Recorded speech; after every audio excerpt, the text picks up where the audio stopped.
Good morning dear students. ILL ill या शब्दाचा मराठीत अर्थ काय होतो?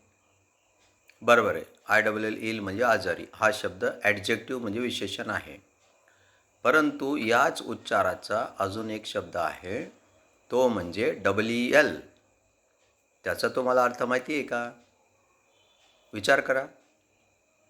नाही, ठीक आहे. EL याचा अर्थ